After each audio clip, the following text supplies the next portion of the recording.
Bienvenue sur ma chaîne, c'est un témoignage qui a été largement diffusé. Dans une vidéo récemment refaite, on entend l'histoire d'Esther Cuno, une Argentine de 90 ans, dont la famille a été prise en otage par le Hamas. Elle a déclaré qu'en parlant de Lionel Messi, elle avait essayé de ne pas se laisser capturer par les deux attaquants lors de l'attentat du 7 octobre en Israël.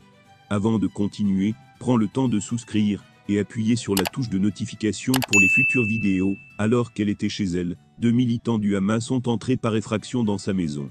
Même si elle ne parlait pas leur langue, l'Argentine a réussi à se sauver à Lionel Messi. Je parle espagnol, je suis argentine, je viens de la ville natale de Messi, a-t-elle expliqué aux deux hommes. Ils ont répondu, ah oui Messi, je l'aime bien, il m'a attrapé le bras, m'a donné le pistolet, a levé la main, et ils ont pris des photos. Puis ils sont partis, a-t-elle expliqué aux médias Fuente Latina.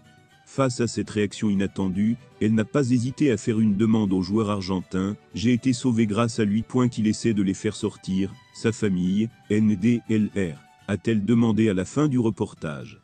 Du côté américain, il y a du changement grâce à de très bons résultats en ce moment.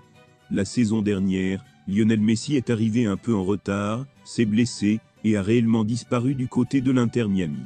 Le club de Floride a raté la course au billet pour les barrages, et a ainsi vu la saison se terminer très rapidement.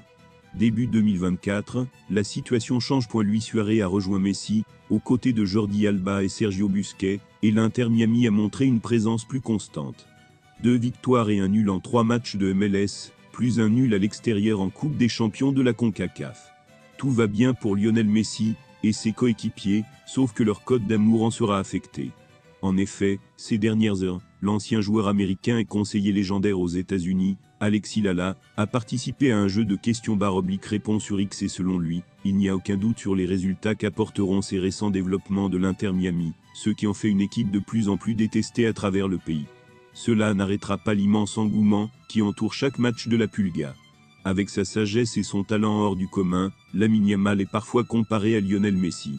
Vendredi soir, le FC Barcelone affrontait Majorque lors du match d'ouverture de la 28e Liga.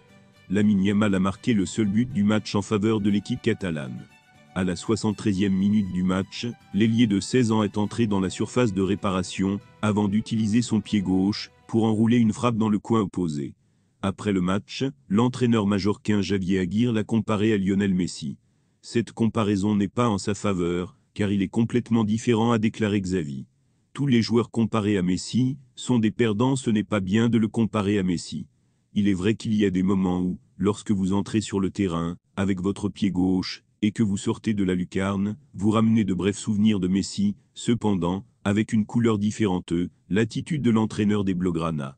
Mais non, cette comparaison n'est pas bonne car à la fin, il perdra. Nous parlons du meilleur joueur de l'histoire de ce sport. Merci d'avoir regardé cette vidéo, et je vous prie de laisser vos commentaires.